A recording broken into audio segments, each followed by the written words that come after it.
Hello everyone, welcome back to my YouTube channel. I am Kaushila. So again I'm back with chicken को अचार. So guys आज चाहिँ मैले pork and चिकनको चाहिँ अचारको रेसिपी लिएर आइरहेको छु. सो तपाईहरुलाई आई होप तपाईहरुलाई सबैलाई मन पर्छ होला. सो मन पर्यो भने चाहिँ मेरो च्यानललाई चाहिँ सब्स्क्राइब, कमेन्ट, लाइक, शेयर सबै कुरो गरिदिनु होला.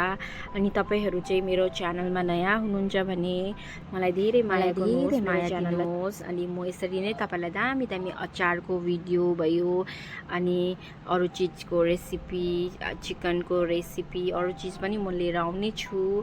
सो हेर्नुहोस् कति जुसी भएको छ, यति जुसी क्रन्ची दामी भएको छ, टेस्टी भएको छ. तपाईहरुलाई पनि कोही बेला अब यसरी दालसँग पनि खान सक्छ. दाल बनायो प्लेन दाल अनि यसरी अचार 1 महिनासम्म पनि राख्न सक्नुहुन्छ. सो तपाईहरु पनि ट्राई गर्नु होला. हल्दी हाले अनि हल्दी हालेर चाहिँ म यहाँ नुन हालेर मिक्स गर्दैछु. अन्त यहाँनिर चाहिँ मेरो चाहिँ यसरी चाहिँ मैले यो चाहिँ गार्लिक हो. गार्लिकलाई मैले सानो सानो काटेको छु. अनि यो चाहिँ हो जिन्जर यसरी काट्नुपर्छ. यसरी काट्यो भने राम्रो हुन्छ. तपाईहरुलाई म देखाउने छु. अब चाहिँ यसरी मजाले मोल्छु म. यसमा चाहिँ हाम्रो पर्क चाहिँ कम्ती भएकोले गर्दाखेरि चाहिँ मैले चाहिँ चिकन पनि मिक्स गरेको छु. अन्त चिकन र पर्कको चाहिँ यो चाहिँ अचार बनाउनु आँटेको हो. तपाईहरुलाई म सबै प्रोसेस देखाउने छु. तपाईहरुलाई पनि घरमा खानु मन पर्यो भने चाहिँ यसरी बनाउन सक्नुहुनेछ. सो अब चाहिँ म तेल तातिसकेको छ. मैले कराईमा तेल हालेको छु. तेल तातिसकेको छ. अब चाहिँ मैले चाहिँ यो पर्क चाहिँ फ्राई गर्दैछु. यसमा चाहिँ पर्क पनि छ, चिकन पनि छ. किनभने पर्क चाहिँ हाम्रोमा कम्ती थियो नि त. अन्त त्यो भएर चाहिँ बनाएको बेलामा एकैचोटि चिकन पनि मिक्स गरेर बनाउँ न भन्नु नि त. त्यो भएकोले गर्दाखेरि चाहिँ पर्क र चिकन चाहिँ दुईजनालाई मिक्स गरेर चाहिँ बनाएको अचार.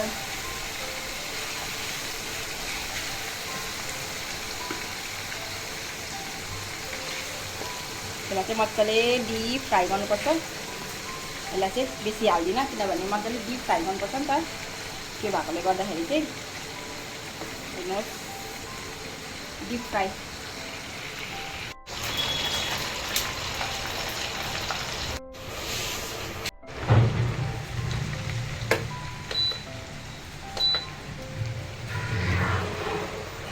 यो चाहिँ हो जिन्जर र गार्लिक सानो सानो काटेको जुन चाहिँ थियो त्यो त्यतिको ब्राउन भएको छ. यसलाई चाहिँ अलिकति पकाउँछु हो. अलिक ब्राउन बनाउँछु नि त. अझै त्यो मजाले ब्राउन भएर चाहिँ खानु मजा आउँछ.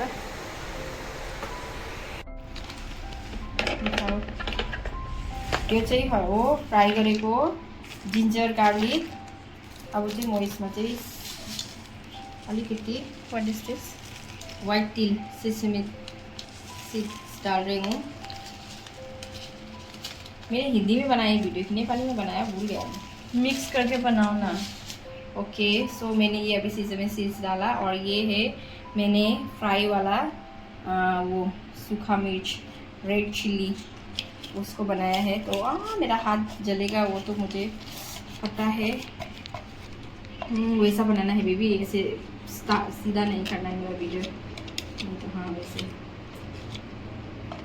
मेरा हाथ जल जाएगा मुझे पता है. थोड़ा सा पट्टी करो ना हो जाएगा गर्म हो जाएगा. तो Ajinomoto, this is Ajinomoto for taste. This is very important. नहीं ज़्यादा नहीं डालें. और ये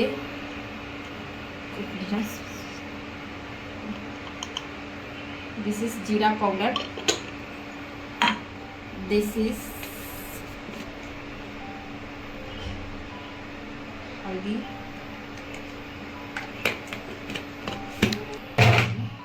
लाल मिर्च.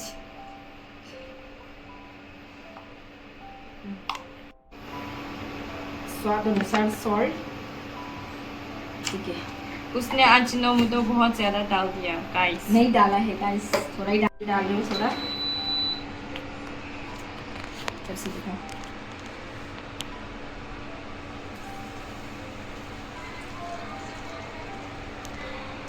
बस अभी इसको अच्छे से मिक्स करती हूँ ना.